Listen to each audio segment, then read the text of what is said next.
Hello guys and welcome back to Amishi EDU. तो यार हमेशा की तरह तुम लोग बढ़िया होगे। मुझे नहीं पता यार मैं कहाँ से सीख के आया हूँ, तुम लोग बढ़िया होगे। लेकिन चलो यार, ठीक है, तुम लोग बढ़िया ही होगे। तो यार आज मेरे पास साइंस की बुक उठ कर आई और बोली कि ये तो डिस्क्रिमिनेशन है, तुम सिर्फ मैथ्स और इंग्लिश पढ़ाते रहते हो, साइंस की कभी बारी नहीं आती। मेरे को लगता है हमने साइंस पे सिर्फ एक एक वीडियो बनाई है। तो मैंने सोचा कि चलो यार साइंस की बुक की ये तमन्ना भी पूरी कर देते हैं। तो I am back with another chapter, another नहीं यार, actually first chapter of science, जो कि है हाउ डू ऑर्गेनिजम्स रिप्रोड्यूस।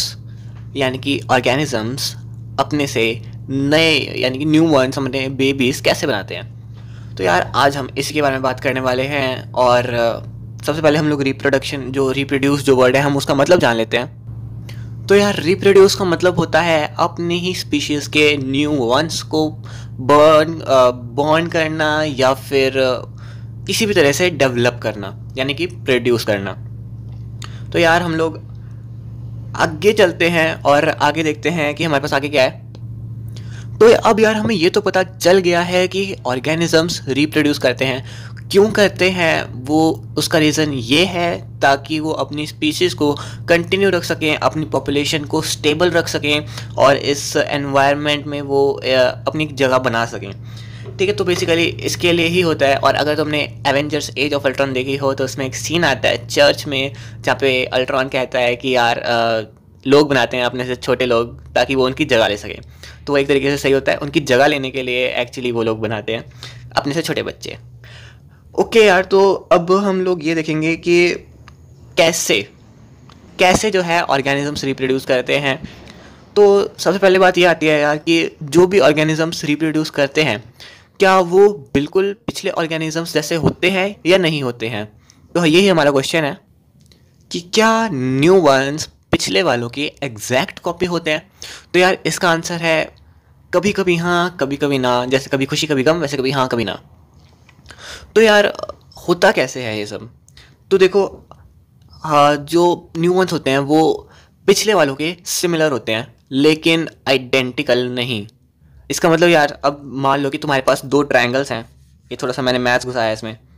और अब तुम इन दो ट्रायंगल्स को देख सकते हो। अगर मैं बोल दूँ कि सबके एंगल्स इक्वल हैं, यानी कि ये दोनों सिमिलर हैं, लेकिन ये दोनों कॉन्ग्रेंट नहीं हो सकते हैं, ये दोनों आइडेंटिकल नहीं हो सकते हैं, ये दोनों सिर्फ सिमिलर सिमिलर ही रहेंगे। ठीक है, तो यार सिमिलर और आइडेंटिकल का मेरे को लगता है कि तुम्हें डिफरेंस थोड़ा सा तो क्लियर हो गया ही होगा। वो बिल्कुल उनके जैसे नहीं होते हैं। कुछ कुछ केसेस में होते हैं लेकिन कुछ कुछ केसेस में नहीं होते हैं। ठीक है यार, अब हमारे आगे नेक्स्ट क्वेश्चन ये उठता है कि अगर वो सिमिलर होते हैं, मतलब बिल्कुल आइडेंटिकल होते हैं, तो वो कैसे होते हैं, और अगर नॉन आइडेंटिकल होते हैं तो वो कैसे होते हैं।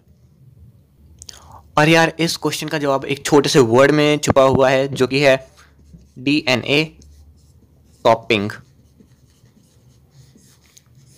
तो यार ये वर्ड शायद तुमने सुना ही होगा, और तुम्हें ये वर्ड सुन के ही पता चल गया होगा क्या होता है।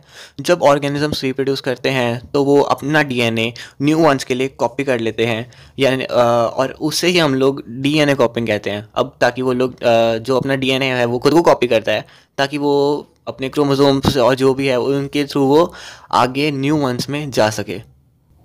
तो यार इसी के साथ आंसर भी हमें मिल जाता है कि जब भी तुम लोग ये मान लो कि जब भी डीएनए कॉपिंग जो होती है, कि जो उसका जो कॉपी बनती है डीएनए की, वो बिल्कुल एग्जैक्ट कॉपी बन जाती है, तो तुम लोग सही गैस कर रहे हो यार, वो बिल्कुल आइडेंटिकल होता है हमारा न्यू वंस। लेकिन अगर कहीं भी कोई भी वेरिएशन या कोई भी गड़बड़ हो जाती है डीएनए कॉपिंग में, तो वो उससे सिमिलर, देखो यार सेम स्पीशीज़ का तो रहेगा लेकिन उसमें कुछ ट्रेड्स, कैरेक्टर्स डिफरेंट होंगे, थोड़े से डिफरेंट होंगे, और उस चीज़ को हम लोग वेरिएशन कहते हैं। तो ये भी एक वर्ड तुमने सुना ही होगा,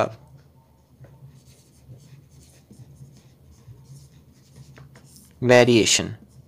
तो यार अब वेरिएशन का मतलब क्या होता है। तो यार बिल्कुल नॉर्मल सा मीनिंग है इसका, यानी कि थोड़ा थोड़ा चेंज, स्लाइटली चेंज होना, कुछ भी किसी भी अमाउंट में, तो थोड़ा थोड़ा चेंज होना को हम लोग वेरिएशन कहते हैं।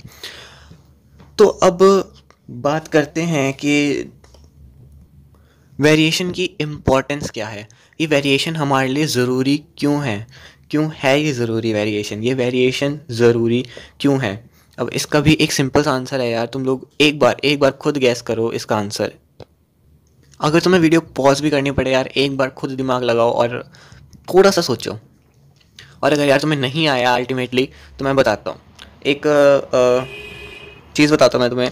वेरिएशन यार देखो, अच्छी भी हो सकती है और बुरी भी हो सकती है। अब वेरिएशन का मतलब थोड़ा थोड़ा चेंज है।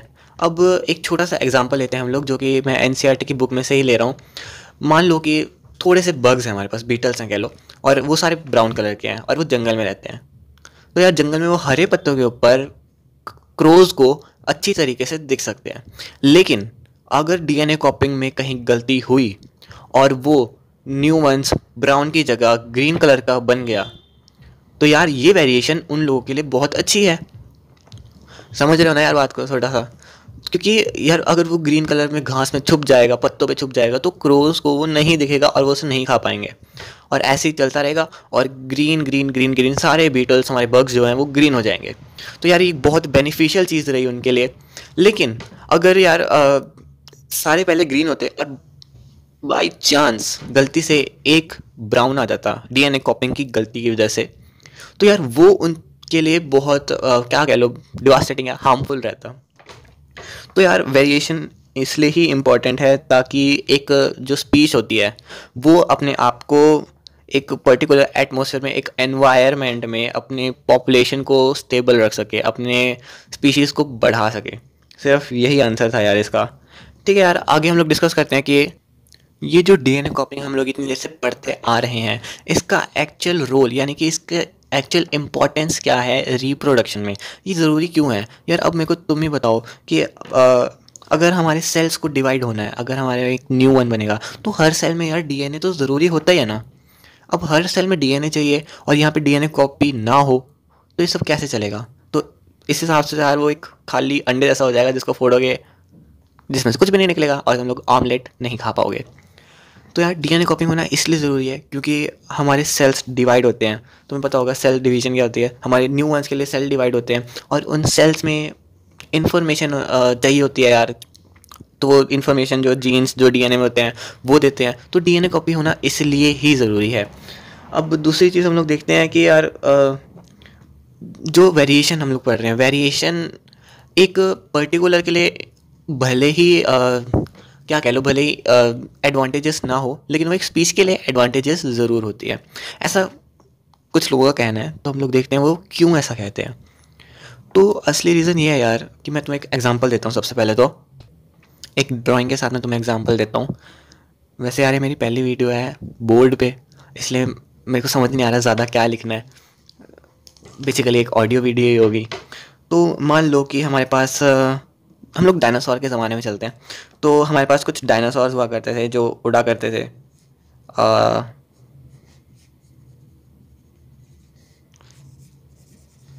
जिनके पंख होते थे और टेल होती थी। यार ये मैंने डायनासोर बनाया, सॉरी मेरी ड्राइंग थोड़ी अच्छी नहीं है।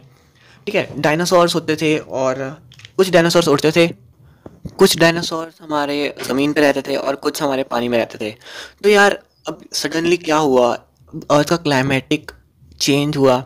क्लाइमेट में बहुत भारी क्या कह लो, या तो गिरावट आई होगी या फिर बहुत ज़्यादा हाई टेम्परेचर आया होगा। तो यार अब उनमें से बहुत सारे ऐसे जीव जंतु थे जो कि इतने हाई या लो क्लाइमेटिक चेंज को बर्दाश्त नहीं कर पाए और वो मर गए। और दूसरे यार मान लो कि ये पानी वाले हैं, सपोज के ये पानी वाले हैं, तो ये हॉट क्लाइमेट को झेल जाएंगे क्योंकि पानी में रहते हैं। तो यार अब ये जो डायनासोर की स्पीच है ये पानी वालों ने बचा ली। अब भले ये इन लोगों के लिए बेनिफिशियल ना हो, लेकिन ये एक डायनासोर की स्पीच के लिए बेनिफिशियल है कि इनमें आई वेरिएशन की वजह से, क्योंकि पानी में रहते हैं, इनमें आई वेरिएशन की वजह से ये बच गए हैं। तो डायनासोर्स के लिए तो यार एक तरीके से अच्छी बात है ना कि हाँ चलो उनकी स्पीच तो कम से कम ख़त्म नहीं हुई। यार आई एम सो सॉरी, मेरी ज़बान लड़कर आ रही है थोड़ी। और यार वीडियो ज़्यादा लंबी हो गई है, हमने सिर्फ इतनी सी बात करनी थी।